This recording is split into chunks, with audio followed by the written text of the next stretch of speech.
اگر سمجھ میں آ جائے نا تو زندگی بہت آسان ہو جائے، سب کی بہت آسان زندگی۔ اگر ایک بات سمجھ میں آئے، وہ کیا ہے کہ آج لوگ یہ سمجھتے ہیں کہ زندگی مال سے بنتی ہے، مال سے۔ یہ سمجھ میں آئے کہ زندگی مال سے نہیں بنتی بلکہ اعمال سے بنتی۔ زندگی کس سے بنتی؟ مال سے نہیں بنتی، اعمال سے بنتی۔ بھائی یہ بات سمجھ میں آئے،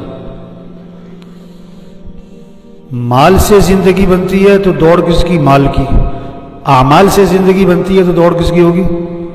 اعمال کی۔ آج دوڑ کس کی لگی ہوئی؟ اعمال کی۔ اعمال کا شوق نہیں ہے، مال کا شوق ہے۔ اور صحابہ کا شوق کس کا تھا؟ اعمال کا تھا۔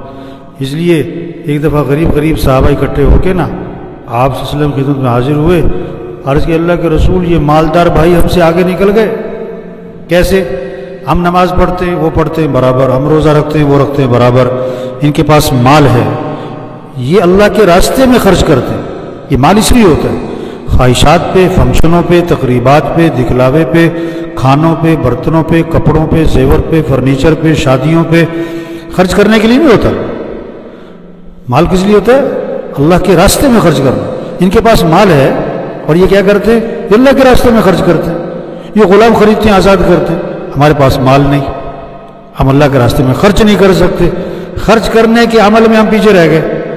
آپ نے فرمایا میں تمہیں ایسا عمل بتلاتا ہوں جو اس عمل کو کرے گا اس کے برابر کوئی پہنچ ہی نہیں سکے گا، اللہ یہ کہ وہ بھی کر لے۔ وہ کیا ہے؟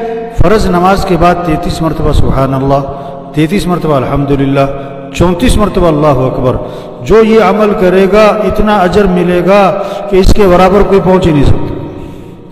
تو غریب صحابہ بڑے خوش ہو گئے، واہ بھائی ایسا عمل ملا ہے ہمارے برابر کوئی نہیں پہنچے گا۔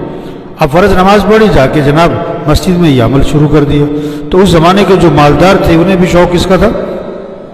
اعمال کا۔ ان کی بھی دوڑ، ان کو بھی پتہ لگ گیا، انہوں نے بھی یہ عمل شروع کر دیا۔ تو غریب صحابہ دوبارہ اکٹھے ہو کے آپ کے پاس حاضر ہوئے، عرض کہ اللہ کے رسول وہ تو مالدار بھائیوں کو پتہ لگ گیا اس عمل کا، انہوں نے بھی شروع کر دیا، ہم تو پھر پیچھے رہ گئے۔ اس پر آپ نے فرمایا ذالک فضل اللہ یؤتیہ من یشاء، یہ تو اللہ کا فضل ہے، پھر اللہ جسے چاہے عطا فرمائے۔ لیکن اس قصے سے کیا سمجھ میں آیا کہ دوڑ کس چیز کی تھی؟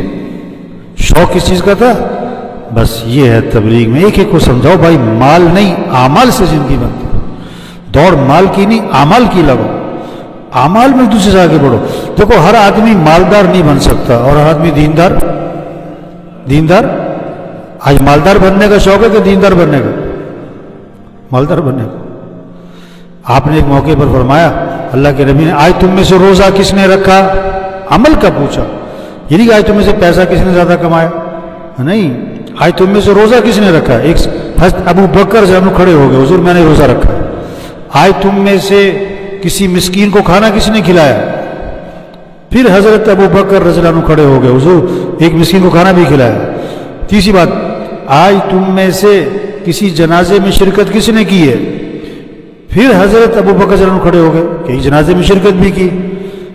آپ نے فرمایا کہ آج تم میں سے کسی بیمار کی عیادت کس نے کی ہے؟ پھر کھڑے ہو گئے حضرت ابو بکر رضی اللہ عنہ کہ ایک بیمار کی عیادت بھی کر کے آیا ہوں۔ آپ نے فرمایا جس میں یہ اعمال جمع ہو جائیں گے وہ سیدھا جنت میں جائے۔ تو بھائی دیکھو یہ بات سمجھنی ہے، بس ریل گاڑی کا تھوڑا سا کانٹا بدلتا ہے تو کراچی کے بجائے کوئٹہ نکل جاتی ہے۔ اعمال سے زندگی بنتی ہے، یہ جنت کا راستہ ہے۔ مال سے زندگی بنتی ہے، یہ جہنم کا راستہ ہے۔ اعمال سے زندگی بنتی ہے تو کیا ہوگا؟ محبتیں، خوشیاں، عزت، احترام، ایک دوسرے کی قدر، صبر، شکر، قناعت والی زندگی۔ اعمال سے زندگی بنتی ہے تو کیا ہوگا؟ چوری، جھوٹ، ظلم، دھوکہ، خیانت، ساری برائیاں ہوں۔ تو نیت کرو بھئی اپنے اعمال کو اچھا بنانا ہے انشاءاللہ۔ کس کو؟ اپنے دیکھنے کو، اپنے بولنے کو، اپنے سننے کو، اپنے کمانے کو، اپنے خرچ کو، اپنے اخلاق کو، اپنے کردار کو ٹھیک کرنا ہے۔ دنیا بھی اچھی ہو جائے گی، آخرت بھی اچھی ہوگی۔ اللہ عمل کی توفیق۔